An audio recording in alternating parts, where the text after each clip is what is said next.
Hey guys, I know I said it's been a while, or it will be a while before the next video, but as usual, something came up, and the reason I said that to begin with is because I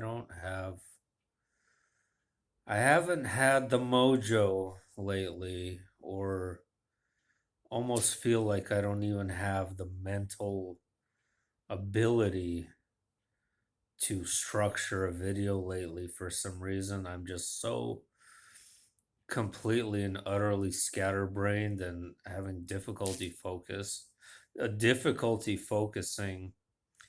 And even though I spend, long periods without distractions, without any videos or internet, and I would attempt to maintain focus, I still just get this, I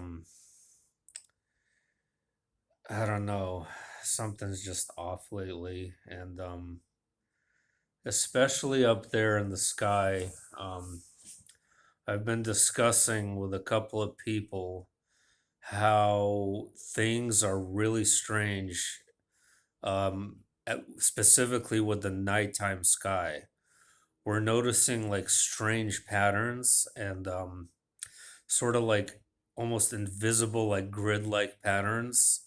They're very subtle, but you can see them if you look carefully. If you go out and observe the night sky, there have been times when it looked so strange it felt like it was actually alive, or like you can almost intuitively tell that there's something moving up there, or there's something taking place that's not normal. You can tell when something is happening. You can tell, and it almost feels like a feeling of being watched. And I've had other people verify and confirm this. All I'm gonna ask you guys is to pay attention. Pay attention. People are too distracted. Go out and spend a few minutes without any distractions looking at the sky, and you'll start noticing things. Specifically, lately, for whatever reason, the nighttime skies. Anyway, so yeah, no mojo lately. I need that Austin Powers mojo to talk about things. Just no mojo whatsoever. But I've been studying true crime, uh, most of like for many years.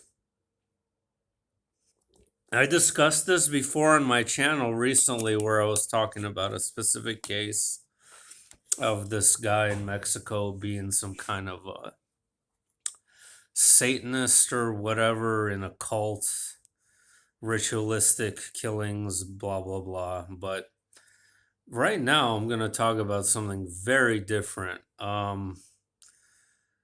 Well, I don't know how to explain this one. This is such a head scratcher that I'm actually gonna leave a link down in the comments of a psychologist who kind of does these, analysis videos. His name was Dr. Grande, of different characters and such, and it's very cut and dry and kind of your standard explanations of things, of how he sees a person's psychology, and he kind of it puts his opinion out there as to what he thinks might be wrong with a person and things like that.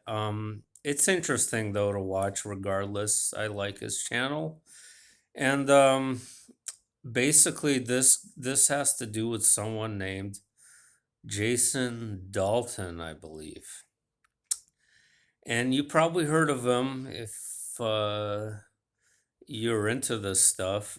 He was called the Uber driver killer. Somewhere in Michigan, he was a totally normal individual, I believe in his 40s. An Uber driver just driving people around. People generally never had an issue with him. He didn't have any particular problems at home.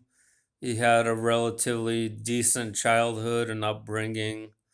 Even Dr. Grande said that he did not have any particular psychological problems that he was aware of, whether it's delusional disorders or schizophrenia. Um, Basically, very standard, average, normal person, just out of the blue, for absolutely no explanation, just started driving around erratically and started hitting stuff. And he would just like go around to random people and just start killing them. Eh, And this was like very, the way he did it. I mean, you got to watch the video. So he would be like, he would just go do it. He would go kill somebody or shoot at them or whatever.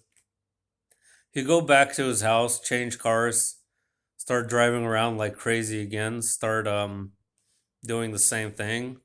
I don't know. He ended up killing and wounding quite a number of people though throughout this rampage. Um, the issue isn't the rampage itself, is what he claims happened. Okay, so he said that the Uber app started flashing a pentagram, and a devil showed up on the app, and it started flashing different colors. And he said when it started flashing a red color, it took over his mind and body, where he had no self control. And when it was flashing a green color, everything was normal. So, in between this rampage, mind you, I think this actually lasted several days before they actually found him.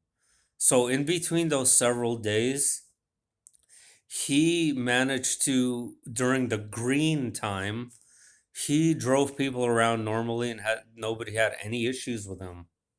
And then during the red times is when he would go on the rampage again.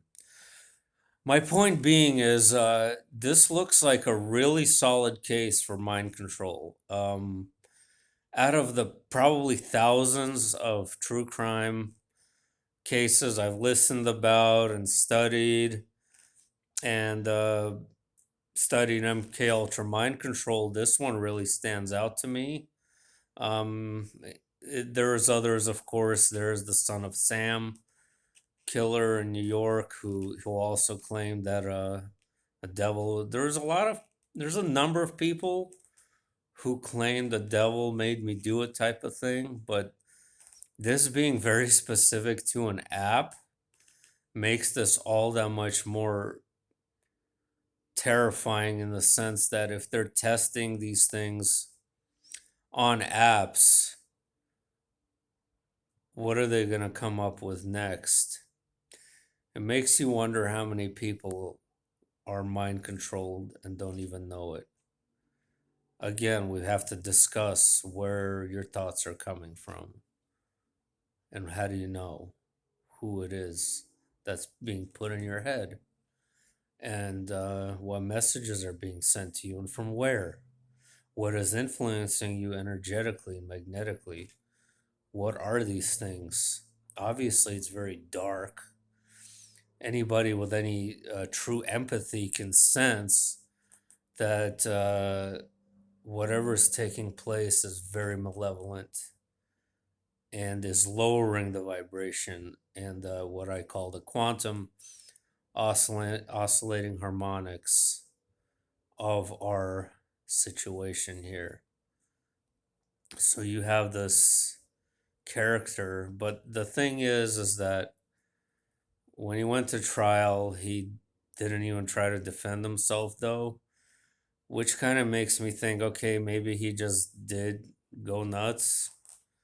Because if he it really was the app, if you really believe that, wouldn't he say that in court? But I don't know. It's just a really strange case. And then you got Robert Kennedy, that particular individual who claimed that he was mind controlled into um, assassinating him. So